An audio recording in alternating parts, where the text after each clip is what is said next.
Now to a victory for the plaintiffs in a lawsuit seeking reparations for the Tulsa Race Massacre, when a white mob descended on a prosperous black neighborhood in 1921, killing as many as 300 people. A judge ruled that the lawsuit can move forward with 3 of the survivors of the terror in the courtroom. Steve Osunsami has this important story for us. Good morning, Steve. Good morning to you, Robin. We talked with one of the lead plaintiffs who turns 108 years old a week from today, and she told me that she would like to see a day of justice before she leaves this earth.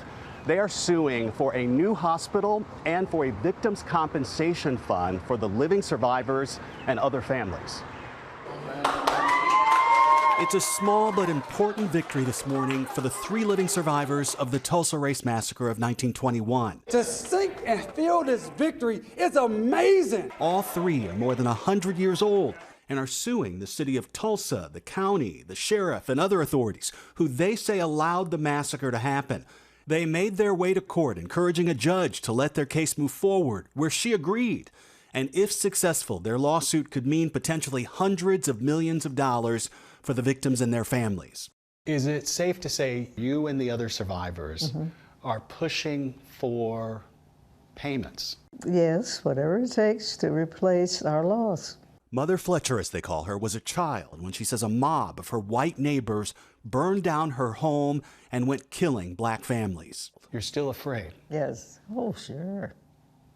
Sleeping at night and the thoughts stays with you all the time.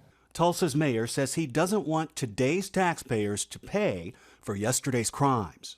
I don't want to settle a lawsuit and have a property tax levied on this generation of Tulsans to punish them for something that they did not do.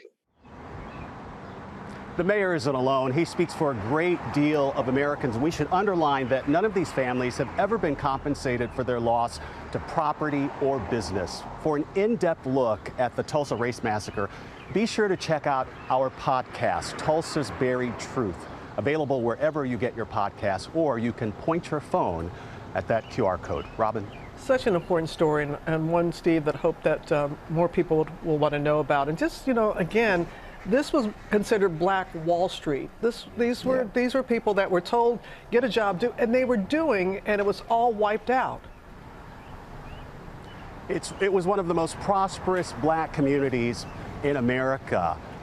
Many blocks of homes and businesses. It was an economy unto itself, created, frankly, by the ugly pressures of America's racism at the time.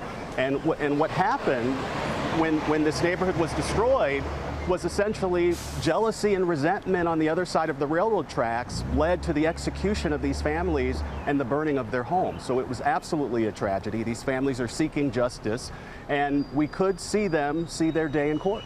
We could do that. All right, Steve, appreciate you being on the story for us. Well, hey there, GMA fans. Robin Roberts here. Thanks for checking out our YouTube channel. Lots of great stuff here. So go on, click the subscribe button right over here to get more of awesome videos and content from GMA every day, anytime. We thank you for watching, and we'll see you in the morning on GMA.